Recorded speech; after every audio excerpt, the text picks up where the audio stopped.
What makes these films so unique and so extraordinary is how much of it is truly real.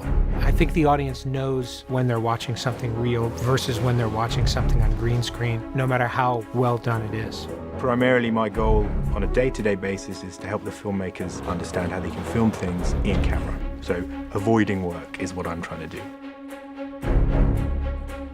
It's really important in emission movies that we're not doing a lot of CGI. We don't have other stunt people do this. Those sequences, the way that they're shot, you need that actor to do it.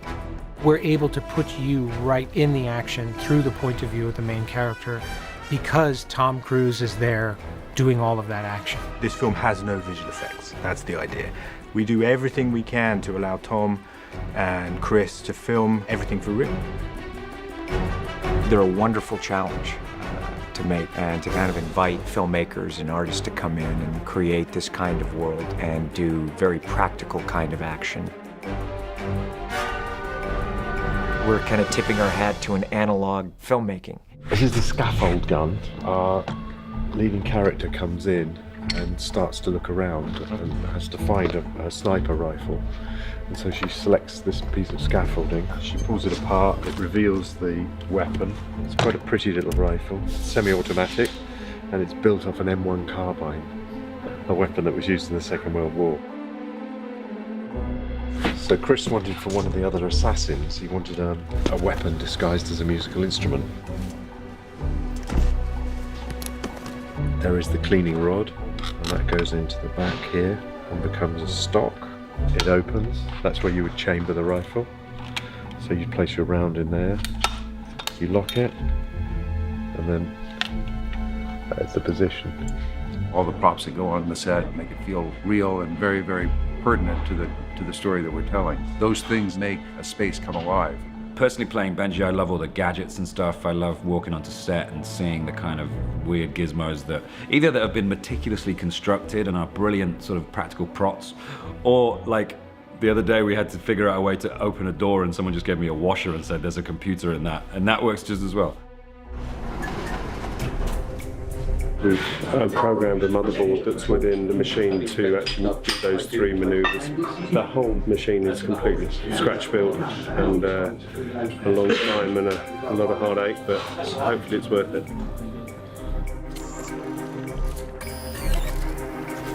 There's something that has nothing to do with how it looks that is, I think, critical to an audience's experience. It's simply the reality and authenticity of it.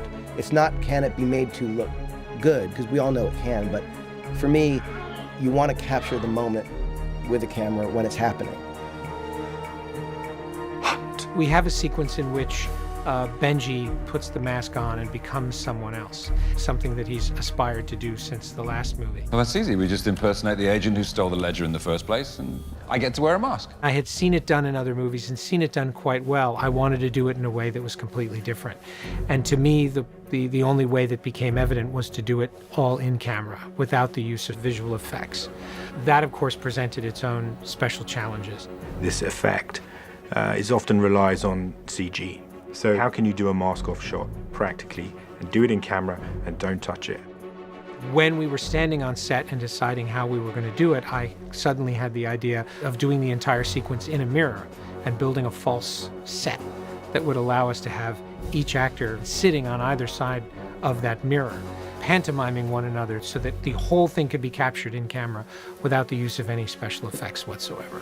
It was a fun shot because A, it took a bit of planning, B, we had to actually act it out, but it's a visual effect that's in camera. It's still a visual effect, yeah? It's kind of old school smoke and mirrors. How would Hitchcock have done this if he could have done it before computers were available?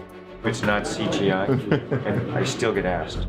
The wall between the two, the hero room and the mirrored room, we just had a hole cut where the mirror goes. We put the surround, a mirror frame up on the wall, and then made sure that all the dressing on both sides was the same but mirrored. Even 60 books in there all had their spines reversed, so that in the mirrored set, if we ever catch it, you'll see that actually it looks like the reflection in a mirror. And the final piece that really, really sold it was putting a double of the edge of the mirror frame on the back side, spaced slightly, and immediately that one detail totally sold the set. And action! When we were shooting it, I became quite confused because I was looking at it on the monitor, I had to be outside of the room.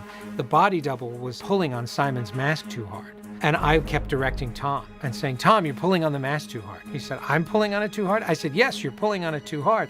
And Simon turned and looked at me and he said, you realize Tom's over there and not over here. And I thought, well, I guess this gag is going to work because it fooled me. The disadvantage of having visual effects is there's oftentimes a sterility to what you're seeing because there isn't the authentic sort of messiness of what is real. And so I think that when you can film the thing in a real space with real actors, do it. The process on the floor, for me, that is my favorite. It's that excitement of it's happening, and it's right there in front of us.